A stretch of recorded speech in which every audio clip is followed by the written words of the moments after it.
Welcome everyone to Violence Free Colorado's Facts and Snacks May webinar. My name is Brandy Waliga. I do technical assistance and training here at Violence Free Colorado. Before we get started, just a couple things to note. So we will be using the chat. If you have questions, if you would like to introduce yourself, feel free to put your name, your program or organization, as well as pronouns if you're comfortable sharing. The other piece, we want to make sure that if anybody would like access to ASL interpretation in real time, please message me in the chat and I will make sure that you have the ability to pin the interpreter. So the other option we have too is live transcript or using the CC button at the bottom of the page or bottom of the screen.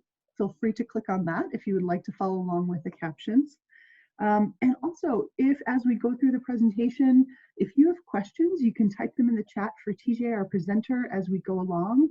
If you would like to ask your question verbally, you can let me know in the chat to unmute you, and I can go ahead and unmute you for your question. We won't visually see you when you ask the question, but we will be able to hear you.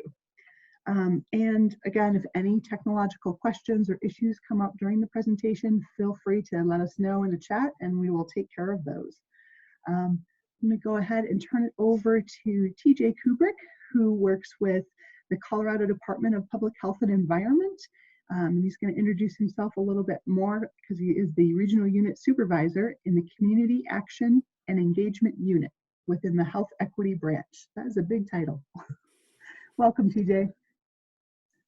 Great, thank you for having us, Brandy, and all Violence Free Colorado. We really appreciate this opportunity to come and speak with you all today.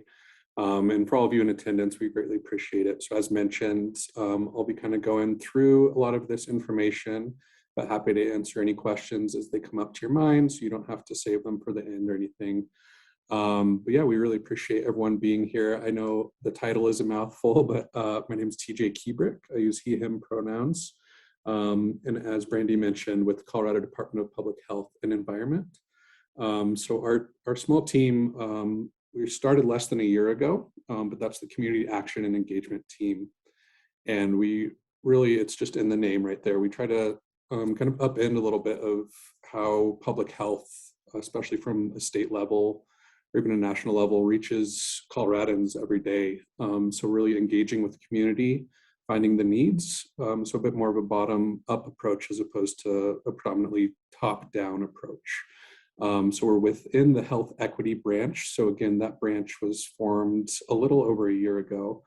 And we'll be going over health equity, what all this means, and what services are out there. So we really appreciate you all joining us today. I've also got my colleague, Yesenia Wilson, who is one of our disproportionately affected populations liaisons, specifically dealing with people experiencing homelessness and those in confinement or any congregate type settings. So Yesenia, I don't know if you want to introduce yourself now or during your slides. I'll leave. Hi, yes, thank you so much, TJ. I will wait till the slides, but thank you all for coming to this presentation and for having us. We really appreciate it. Perfect. Well, with that, we can go ahead and hop right into it. We just, as mentioned, appreciate you all being here. I know we're in the second year of the pandemic now, so there's a lot of COVID-19 fatigue out there. So we appreciate this opportunity just to share what information is out there throughout Colorado, as it varies even by area. Some services that are available free of charge, specifically with the equity lens in mind, and targeted populations, so historically marginalized, vulnerable populations, underserved populations, rural areas, you name it. That's our goal, is to hit these disproportionately affected populations, as we've seen that COVID has hit those marginalized communities and vulnerable populations the hardest. So we're at a time kind of where there's been a reduction in available services from the federal level, from the state, city, county level. So just want to provide the latest information that's out there surrounding services, COVID trends in general, COVID trends in Colorado, combat any kind of myths or disinformation that may be out there, and hopefully form some additional support for the communities you all serve, some partnerships and available resources out there. So as mentioned, feel free, maybe if someone wants to flag for me if there's a chat question, because I might not be able to see it, but we can go ahead and get started here. So with the agenda, we'll be talking about MVUs in particular. That's kind of our bread and butter for the equity work we're doing right now. And those are mobile vaccine units. Next, we'll go into kind of the vaccines that are out there, who may be eligible in brief, some current COVID trends, particularly in Colorado, some other opportunities out there for test to treat, as well as available therapeutics, and some larger kind of branch work, some future funding, equity work that we're doing, and any kind of next steps to connect or utilize these resources, or any kind of partnership down the line. So starting off, I know our titles are a bit of a mouthful, as well as kind of the layers of the umbrella. We're under the Division of Disease Control and Public Health Response, commonly known as Decipher. And within that, I mentioned the new branch is health equity. So about a year old now, but the branch mission exists to expand and promote equitable access to opportunities and resources that impact an individual or a community level's health and their right to be free from communicable disease and their health effects. So I think health equity can be, you might hear it a lot more. It's a bit of a buzzword out there, but what does it truly mean? So health equity is achieved when every person has the opportunity to attain his or her full health potential. And no one is disadvantaged from achieving this potential because of social position or other socially determined circumstances. That's often known as kind of the social determinants of health. So that can be areas where you live, work, play, jobs, everything of that nature, all encompassing. So health inequities are reflected in differences in length of life, quality of life, rates of disease, disability and death, severity of disease, access to treatment as well. So we're really, the difference between equity, some might confuse it with the term equality, and it's not equality.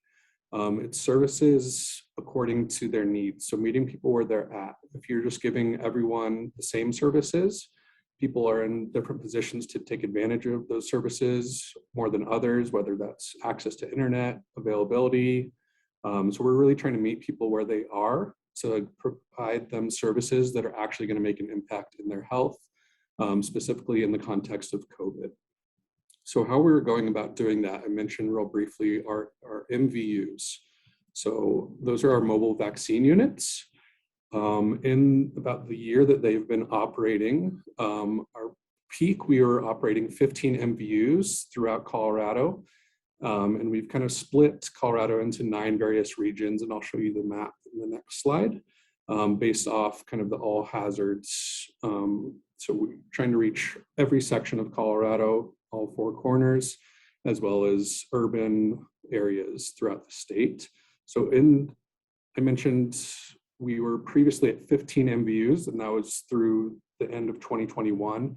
And due to funding, we've had to cut back a little bit. So we are currently operating 10 MVUs throughout those 9 regions. So in that time frame, we've hosted over 4,100 COVID-19 clinics, again, with the primary focus for equity-based clinics. And through those clinics, we've administered over 225,000 COVID-19 vaccines. So really an astonishing number to get this program out there into the communities that are most in need. I mentioned kind of the 9 regions. As you can see here, they're split up. There is one update to this map. If you're really interested in map, Mesa County is in the Northwest region. Oh, it was updated on this map. That's great. It used to be part of the West, but now it's the Northwest region. So with this kind of split up, our team, we have 9 regional coordinators. So with the Community Action and Engagement Unit, we really strive to have our team members immersed in the communities, so serving communities they live, work with, interact with every day to make these strong connections, to get community needs out there, to find ideal locations to have the MVU. It might not be the highest number turnout areas, but it's important to get a vaccine in everyone's arm who needs it, even if it's very rural areas, places where people have to travel for hours, or underserved areas, people might not know about the services that are out there. Along with those 9 regional coordinators, we have 1 liaison currently, that is Yesenia Wilson. You'll hear from her in a bit about the great work that she's doing specific to this population. And we have some open positions that we'll be hiring for soon, and we'll touch on that at the end, because as mentioned, we love people who work and live in these communities, able to serve those communities because they know them best. So get the word out there for any of these open postings. If you know any great candidates, please do send them our way, or even yourself. Happy to speak more in depth about that a little later on as well. So getting into kind of some of the work that's been done through these MVUs. So specifically related to this population group, we partnered with CDHS and some of their contracted domestic violence service providers. We've hosted 7 clinics with them since in the last basically 2 months. And we're able to do this because we can offer a very tailored approach according to a community or a provider's needs. I know with domestic violence survivors, substance abuse facilities, anything of that nature, there's a lot of protection and extra precautions that need to be taken into consideration when hosting visible events. So we're able to make events private or public if places are at protected addresses or residential locations. We're able to work directly with service providers to find a tailored approach that works best.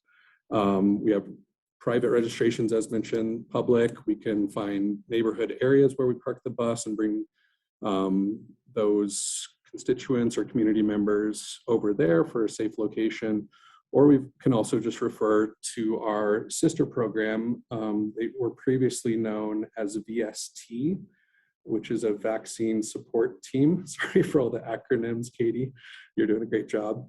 But they are now known as FAST. So basically those are kind of pop-up clinics where they'd be able to go inside of a location, be a bit less visible if needed. So happy to work with any organization just to get vaccines available free of charge, no insurance collected, no addresses need to be stored, protected addresses, anything of that nature. The goal is just to serve those communities who need access to vaccines at this point. And a little caveat, we are currently funded all of our MVUs through the end of June. So that's as far as we are scheduling out at this point.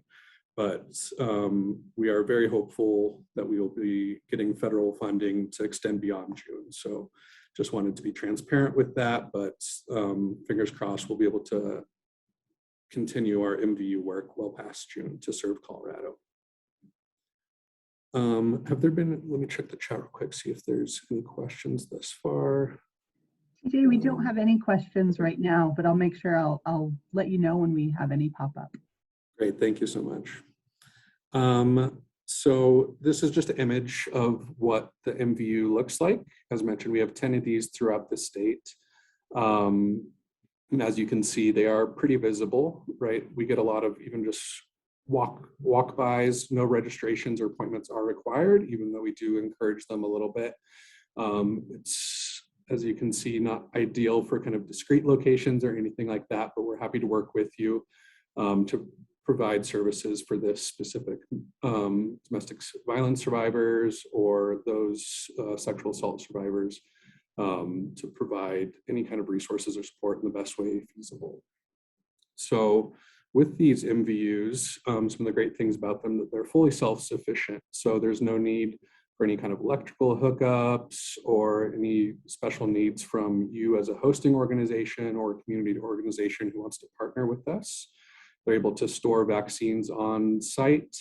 They come fully stocked with loads of vaccines, so there's no need to estimate the number of attendees, whether it's 5 people you have planned showed up or a couple hundred. We're able to service very small clinics up to very large community-based clinics as well. We administer all COVID-19 vaccines for those ages 5 and up, and I'll get into kind of the vaccine eligibility in a little bit, as well as offering flu vaccines for those age 2 and up. We are looking into the possibility of childhood immunizations, hopefully down the line, to be more of a one-stop shop a little bit there. but that is pending, so I don't want to make any promises, but it's our hope that we'll be able to offer that in the next coming months or so. So basically all that's needed if you're interested in hosting an MVU or have an idea for a great partnership where this MVU or bus could be located, you really just need basically a parking space to fit the bus. So the bus is 45 by 10 feet. And we also usually set up a 10 by 10 foot tent for post-vaccine observation, sit in the shade, get some water, snacks, things of that nature. And we come with fully trained and certified staff who's contracted out. They've gone through over 5 different equity-based trainings to serve a variety of populations. Each bus has at least one, more commonly more than one, Spanish-speaking staff on board. And we do have the ability for additional interpretation services, whether that's virtual or in-person interpretation. So happy to work with you to meet your community's needs for running a successful vaccine clinic. With some of those additional accommodations, we can get into some mobility impairment accommodations. So they do all have ADA accessible lifts on each of these buses for those with mobility impairments or those confined to wheelchairs. We can kind of get into the nitty gritty there, but there's some ADA accessible clearances and accommodations for those who may have alternate or different physical abilities to access these vaccines, or even we can meet people outside. If you just speak with our bus staff, we're able to meet you at your car or come outside the bus, administer vaccines, just really trying to be very accessible for no matter who needs it.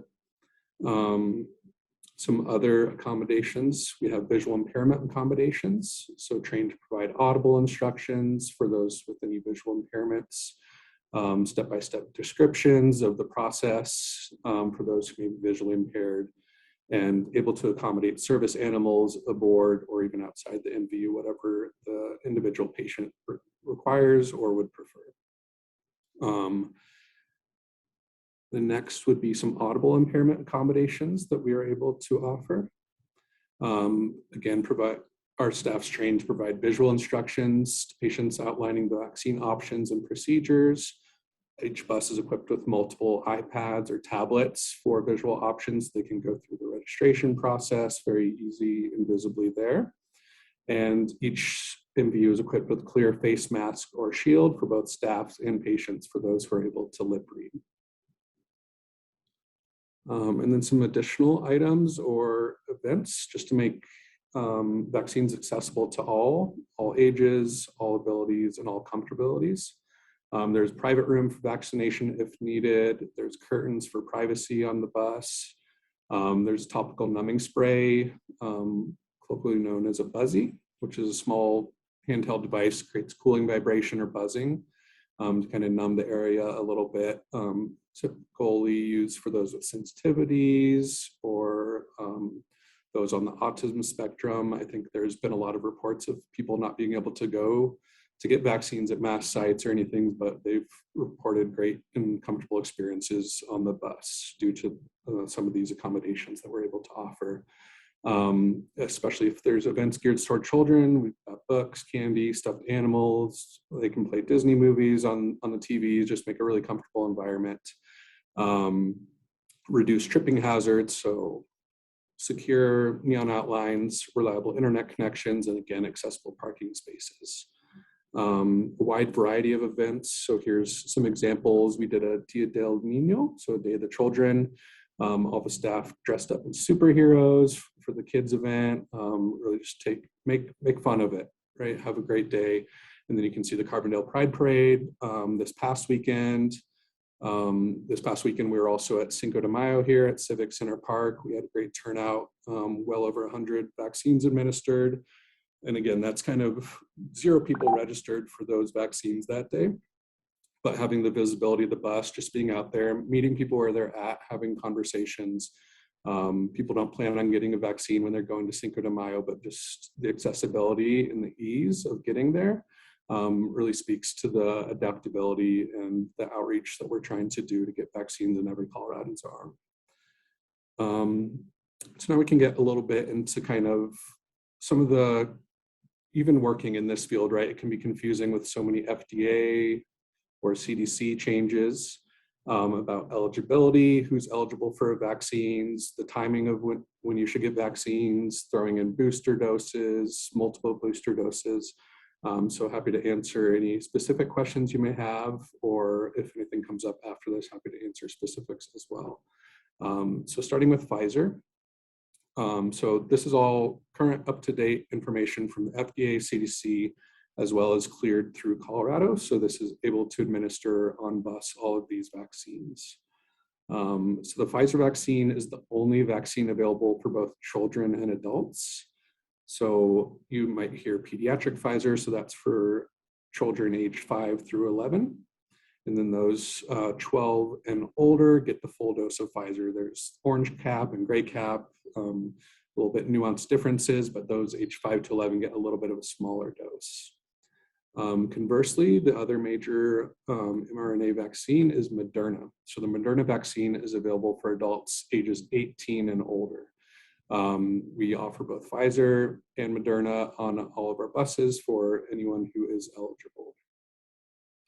The third vaccine that is offered is Johnson & Johnson, commonly known as J&J or even Janssen. So that is available for adults age 18 and older. However, even this last week, FDA had a new news release that I put in there, just cautioning and limiting the use of Janssen to certain individuals, right? We want to make vaccines safe. We want to be very transparent about any risks that are associated with vaccines. So currently the CDC is strongly recommending either Pfizer or Moderna instead of J&J.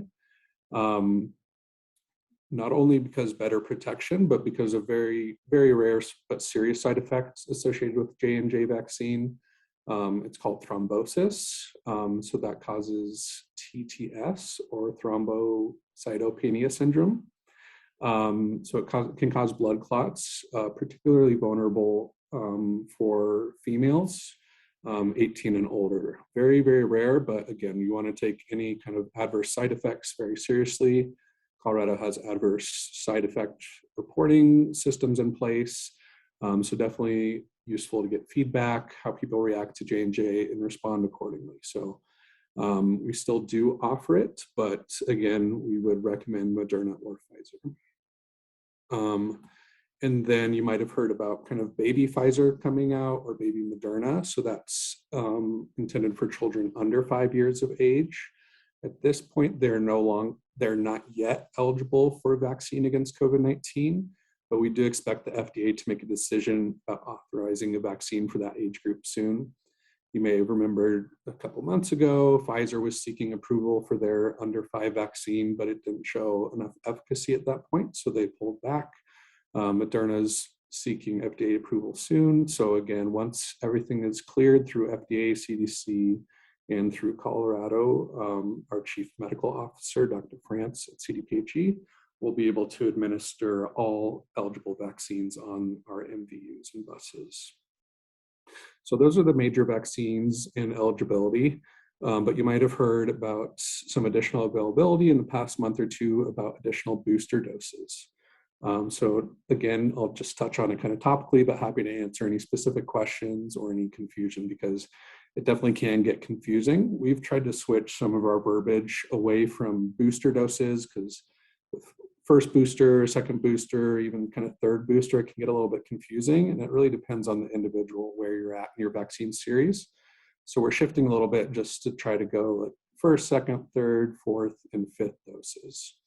But still the same thing, basically. So those who are eligible for their first booster or their third dose would be everyone age 12 and up is encouraged to receive a third dose or first booster after completing their COVID-19 vaccine primary series. Again, it can get a little confusing with the timing of when you should get these vaccines.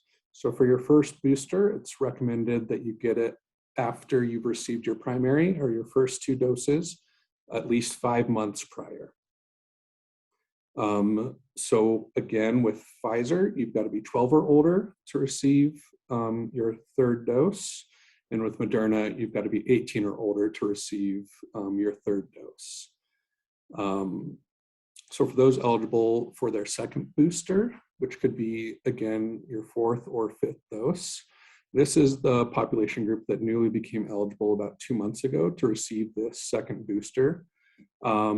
Certain individuals were already eligible to receive their third dose. That was those who were moderately or severely immunocompromised. So those individuals would now be eligible for a fifth dose, whereas those who were not severely or moderately immunocompromised would now be their fourth dose. And that population group is those aged 50 years or older, or those aged 12 years or older who are moderately or severely immunocompromised, or those who got 2 doses, so 1 primary dose and 1 booster of J&J Janssen vaccine. So it all can be a little bit confusing with dosing recommendations, when you're eligible for it. I forgot to mention real briefly, for your second booster, it's recommended you wait 4 months after your initial booster, after your third dose, to receive your fourth dose. As mentioned, it can all get a little bit confusing, but the state has provided this vaccine follow-up dose calculator. So you'll just go to that website. You can enter in your previous dates of when you got your vaccines, what vaccine type, and it will conveniently tell you when you're eligible for receiving either your booster, your fourth dose, anything of that nature. Again, happy to share these slides out at a later point, and happy to send out any of these links that we'll be going over with you all. Oh, thank you for posting that. Great. So now just looking at some general COVID trends. So this little infographic is from NIHCM, just asking about when can the US transition to the next normal. I talked about COVID fatigue after 2 years of a pandemic. Like, when are we just going to get back to normal? We've seen the ease of restrictions for social distancing, for mask usage, for vaccine mandates, but we're still not out of the woods quite yet. So this states that the US pandemic phase can end when average daily deaths due to COVID and other major respiratory illnesses decline below 165 deaths a day at a national level. So as of last month, that number was at 599, so still a bit outside of that suggested range for kind of the pandemic phase, where it could shift to endemic or recovery phase. So they highlight a few key areas that must address. They highlighted 12 big elements. So infectious disease control, communication, but the big one being equity as well. So that's what we've tried to target here within our branch specifically. Touching on some others as well, vaccines, therapeutics. Our health equity branch also has an indoor air quality team. So really trying to touch on most of these, but our focus here today would be surrounding equity and vaccines and therapeutics. So getting a bit more specific into some COVID trends in Colorado. So this data is all up to date as of yesterday. So we've seen 1,388,702 cases of COVID. Among those, 90.96%, or a little over 1.2 million, were confirmed cases, whereas 125,000, or 9% or so, were probable cases. So those who didn't have a confirmed laboratory result. Amongst those, we've seen over 62,000 hospitalizations, 4.8 million tests. Those are the amount of people tested and test encounters. So those 4.87 million people totaled 17.482 million tests. So obviously people can have more than one test. Death among cases, we've seen over 12,000 deaths. Of those, close to 11,000 were confirmed deaths, and 1,483 were probable deaths among cases, and 13,238 deaths due to COVID-19 in Colorado alone. So here's kind of a little bit of a chart just tracking the cases of COVID-19 way back to the beginning of the pandemic in March 2020. So you can kind of see the initial spike there at the end of 2020, as well as the second wave at the beginning of 2022 here in Colorado. Obviously, nationally, it's a little bit different, but this is Colorado specific, so you can see the waves that come in. So that's why it's important to use the tools that we do have at our disposal, vaccines being chief and paramount among those, to protect yourself from COVID-19, severe illness, and possible death. So just looking at a few more of the trends, Colorado has actually done a great job of vaccines in general. We're in the top 10 of vaccine rates out of all 50 states. But again, we're not necessarily out of the woods. And again, there's a huge disparity that I'll go over here in a little bit as well. So this data is as of April 28th, whereas the last one was a bit more recent from yesterday. So we're looking at a 7-day moving average positivity of 5.85% positive from all people who are testing in Colorado. That's trending upwards from about a month ago, so something to definitely keep an eye on. As mentioned, we've done a great job here in Colorado of immunizing Coloradans, but still a long ways to go, right? So 4.4 or so million people immunized with at least one dose, and 4.031 people deemed fully immunized. So I went over boosters and things like that, but fully immunized just means your primary series. So your first 2 shots of a COVID-19 vaccine for Moderna and Pfizer, or 1 dose for the Johnson & Johnson vaccine. So this doesn't include those who've had 1 booster or even their 2nd booster if eligible. So this corresponds to 10.644 million cumulative doses administered, excuse me. So I mentioned kind of a little bit of a disparity and a gap in these vaccine rates, despite Colorado doing very great overall. So you can see here, this is kind of broken down by race and ethnicity. And you can see some disparities there with the fully vaccinated percent even. So white, those who identify as white, we have a 75.79% vaccine rate of those fully vaccinated, whereas for BIPOC populations, it's down to 60.23%, and even lower amongst Hispanics at 48.27. Oh, sorry, that was from last week. So this shows a week-by-week change. I was reading the top line, so slightly updated numbers, but still very similar trend there. So with the Hispanic population fully vaccinated, so again, your primary dose at 48.27%, whereas the white population were at 75.86%. So this speaks to access. This speaks to the gap in equity there that we're really trying to address. You can see it's true amongst all BIPOC populations. American Indian and Alaskan Native at 50.56%, Asian, Native Hawaiian, Pacific Islanders at 61.21%, and the Black or African American population at 51.74% compared to 75.86.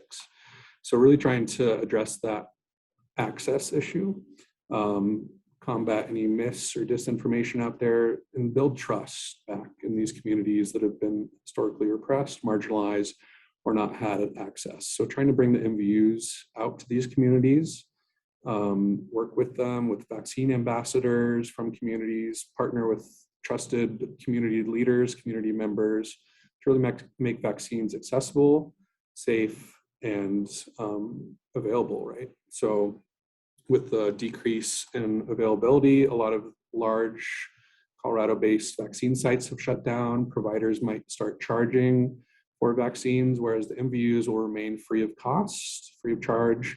We don't collect any insurance information. All we do is document your shot on your CDC card, as well as in CIS, C-I-S, which is Colorado Immunization System. So that's where all your vaccines, COVID and non-COVID, are stored for pull-up. We recommend downloading the My Colorado app as well if you haven't heard of that or haven't done so already. It's just a way to get all of your vaccines together, have a mobile kind of COVID passport on your phone.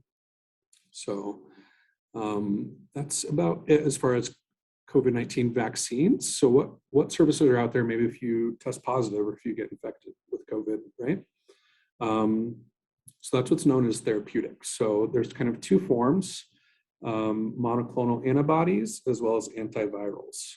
So this is for people who have tested positive for COVID-19 and are at high risk of it getting very sick.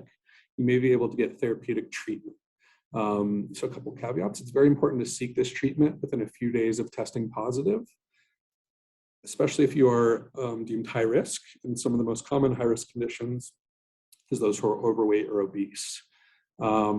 So kind of the breakdown, monoclonal antibodies, they just give you extra antibodies to help fight COVID-19, and they can help you fight the infection faster than your body would naturally be able to do so. This is, again, on top of COVID-19 vaccines. So if you're already vaccinated, you're still eligible for this, but right, there's a population group who maybe due to allergies or severely compromised status, may not be able to get the vaccine, right? So these are some different therapeutics that may be available for populations out there. So there are two types of monoclonal antibody therapies available in Colorado. So Evusheld and bebtelovimab, probably pronouncing that incorrectly. Again, sorry, Katie, with that ASL interpretation there. So real briefly, bebtelovimab is for those who already have COVID-19, mild to moderate symptoms, and are at high risk of getting very sick, and they can't take any other treatments. Whereas Evusheld is for people who are moderately to severely immunocompromised or who can't get vaccinated against COVID-19. It can help keep you from getting sick with COVID. So it isn't for people who have already had COVID or been recently exposed in the past. But this is limited to only people age 12 and older and who weigh at least 88 pounds can receive these treatments. So this was all recently updated as of March 2022. We can now use the new federal Test to Treat program to seek antiviral treatment for COVID-19. So slightly different than the monoclonal antibody treatment, but this is for those, again, who get tested for COVID-19. You can work with your healthcare provider, if appropriate, to get a prescription and then get your prescription filled all in one location. So this is, again, intended for those who are at high risk of getting very sick and to help them recover. And again, very important to seek treatment within a few days of testing positive. The best way for Coloradans to seek treatment is to reach out to your doctor or healthcare provider. We have some links available at our covid19.colorado.gov for getting COVID-19 treatment with a list of providers, pharmacies, treatments, everything out there. Or we've also got a list of test to treat locations, kind of a one-stop shop where you can go to, even if you didn't test at a testing site where they sent anything out to labs. But if you have a at-home test, those are available to be eligible for this program as well. So I mentioned on the website, there's a list of test to treat locations, and we're working on adding additional rural locations throughout Colorado. So we can, again, increase that access to those who don't live in kind of the metropolitan areas. So again, health insurance is not required to receive treatment at a test to treat location. But if you go to kind of a private provider, you may be charged administration or appointment fees if you don't have insurance that covers that. So again, best to speak with your provider and seek some additional information on the website there. So thank you, Brandy, for posting that on there. So a bit more specifics about the antivirals. We already went over the monoclonal antibodies. So there's 3 types of antivirals available in Colorado. There used to be more, but again, with the mutations in COVID-19, we've seen various strains, Delta, more recently Omicron. Some of those are no longer effective against Omicron. So these are the 3 that are still available. They come in either pills or IV infusions, and they all require a prescription. So these are Paxlovid, Molnupiravir, and Remdesivir. So Paxlovid is a pill for those who are mild to moderate COVID symptoms and are at high risk of getting very sick. Again, same limitations as monoclonal antibodies. So people age 12 years or older who weigh at least 88 pounds, you can take Paxlovid.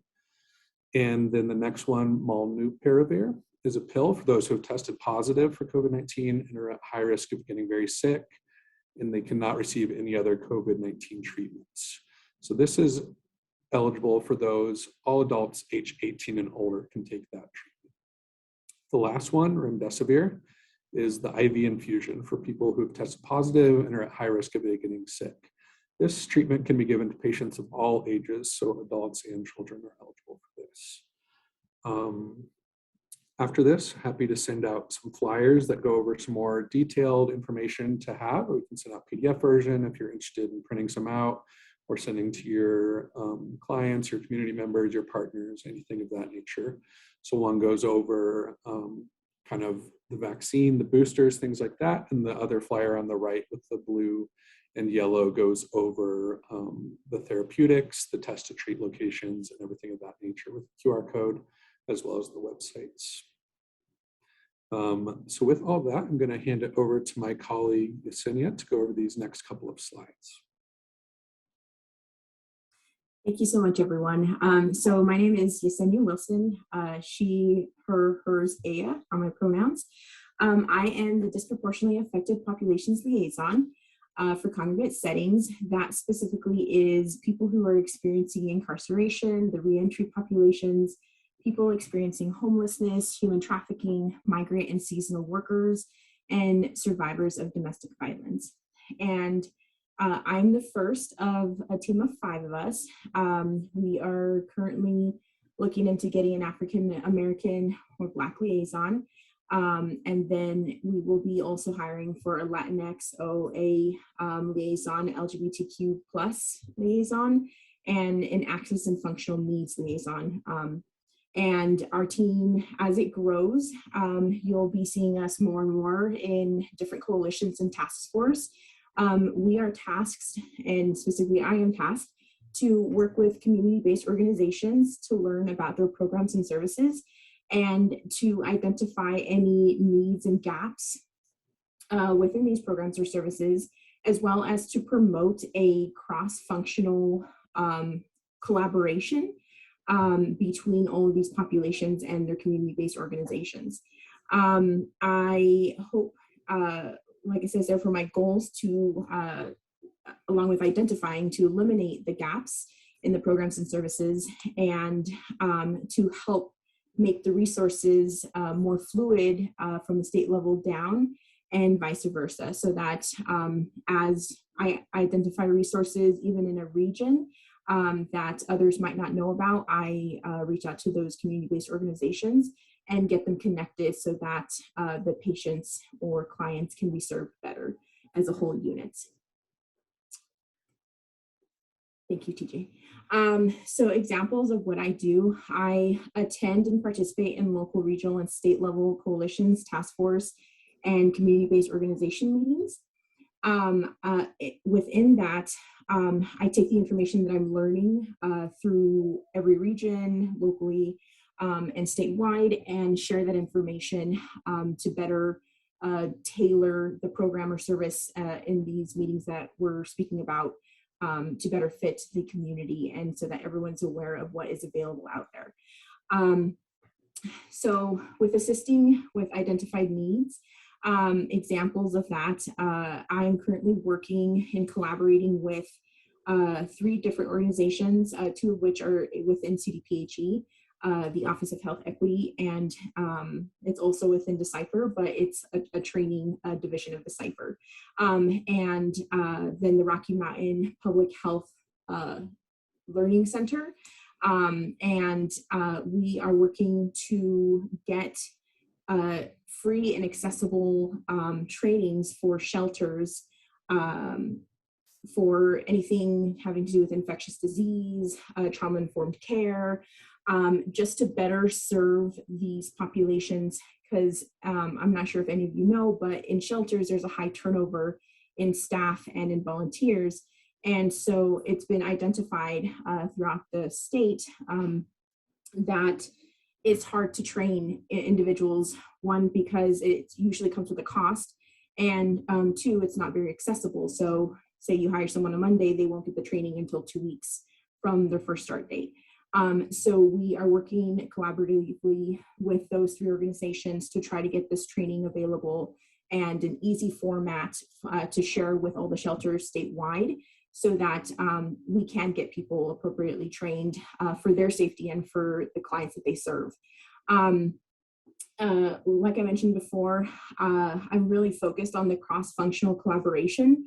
I have found through my conversations that there are many organizations out there that service the same population or even a fraction of the same population.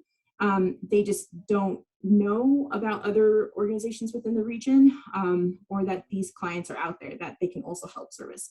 So the cross-functional collaboration is really important because it brings everyone to the table. It brings parole officers, probation with domestic violence survivors, and homeless advocates all to the table, and many more, of course, so that we can all speak and share openly of what we are dealing with on the front lines and how we can better serve our community. I think that's really pivotal in my role and something I really enjoy doing. So if any of you want to meet off camera, I am always here for a conversation. I'd love to learn more about your programs and services. And so another example of what I do is, as I meet with these community organizations and they identify needs, I then, of course, like I said, go to other platforms and discuss the needs, see if we can find them funding, see if we can, if there's other organizations that have the supplies that, you know, we can start sharing. So one of the current needs right now is, I did a community engagement tour with 2 of my colleagues down in the southeast region of Colorado a few weeks ago. And the Fairmont Detention Center is looking for anatomical dolls for forensic interviews. So with those needs, as I identify them and people share with me, I then go statewide and try to find those resources for them. And that's just a little bit of me. And again, I'm going to put my information in the chat. So if any of you would like to connect off camera, I'd be really happy to do that. And thank you so much for having me. Great, thanks Yesenia for all the great work you're doing, and kind of tying in a little bit with some of that bottom-up approach, really getting those community identified needs. Some of the other work we're doing, I've touched a lot on our regional coordinators who are coordinating our MVUs and vaccines. We've also got a team of resource specialists, and again, we're hiring an additional 5 resource specialists. So if you know anyone who would be great for this type of work, please do reach out. So they're kind of in charge of the grants and upcoming funding opportunities, making connections with CBOs, small organizations, single individuals, community leaders, all the way up to larger organizations. We do have a large CDC funded grant coming out. We were already hoping to have that rolled out by now, but unfortunately our fiscal agent pulled out last minute. So we just submitted a new RFA, which is a request for applicants. Was just recently submitted, so we've got the ball rolling on that. We chose a fiscal agent just to get the money out the door even quicker. We really want needs to be addressed quickly when they do happen, and to be a great resource for that. So please do reach out. With that being said, we've got some mini grants that are already being filled just to get some of that out the door and address the urgent needs for these community leaders and CBOs, faith community-based organizations, faith-based organizations, non-governmental organizations who are doing great work out there. So really engaging with community, getting community-driven needs and assessments out there. So we've got about 8 selected organizations that we're providing a mini grant for before this larger grant rolls out. So some additional resources and some next steps. I know we're running a little short on time here. So if you're interested in any COVID-19 vaccine or monoclonal antibody clinic signups, there's the general sign-up link where you can see all clinics in your area free of cost throughout the whole 9 regions as mentioned. They're on there. But if you're interested in maybe hosting one of our MVUs, please do reach out to us directly. We can get that set up if the bus is a great fit for you, or as mentioned with our partners here at CDPHE through the pop-up locations if you don't want the visible bus being there for your community or your constituents or whoever you're serving. But happy to arrange an MVU at an open date, what works best for you, and again with those tailored needs. Happy to work into logistics, and I can kind of be the funnel there and connect you with the appropriate regional coordinator depending on where you are looking to host your clinic. So as mentioned, here is Yesenia's contact information. Again, if you're interested in maybe some more grant details or notified of the RFA when that does come out, you can reach out to me. I mentioned we're hiring 5 additional resource specialists. We will also be hiring the additional liaison positions for those for access and functional needs, LGBTQIA+, as well as the Latino, Latina, and Latinx disproportionately affected populations liaisons. So those positions will be posted soon. If you want to be notified when they do post or send a link, please just reach out to us and we'll be happy to share that with you or with any kind of community boards or partners who you think would be a great fit. So just want to again, thank you all for attending. Happy to answer any lingering questions that you may have. Thank you for posting that. Yeah, COMASPAC. So that's known as PrepMod. You may see that name, but that's where all the links to register. Again, you can register online ahead of time to make it a bit faster when you do visit the bus to get your vaccines, but it's not necessary. We do welcome walk-ups as well. So. Thanks so much, TJ and Yesenia, for presenting and sharing this information. I don't know about you all in the audience, but this was like probably the one time where I felt like I got all of the information all in one chunk instead of kind of picking and choosing and getting bits and pieces. So thank you so much. This was really helpful to hear all of this updated information. Really appreciate you both being here. For folks on the call, on the webinar still, I'm going to go ahead and launch a poll. If you have questions for TJ or Yesenia, please feel free to type them in the chat or let me know if you'd like to unmute. I'm going to go ahead and launch our poll really quickly. It is an anonymous poll, so I won't know who is voting or not voting, but feel free to let us know. These are the same poll questions that we have at all of our Facts and Snacks webinars, so if they look familiar, that's why. We'll go ahead and leave this open for about 10 more seconds. Thank you all for attending and for responding to the poll. Again, I know it's a lot of information, great information. If you have questions, let us know, or when we send out the follow-up information, we will make sure that that includes TJ's and Yesenia's contact information as well. And some of the links that were posted in the chat, we'll make sure those go into the follow-up email as well. I'm going to go ahead and end the polling. Okay. And thank you all for participating in that. And I'll do a quick share out in case people are interested. I always like to make sure we're being transparent with our polls. All right. Any questions as we're winding up?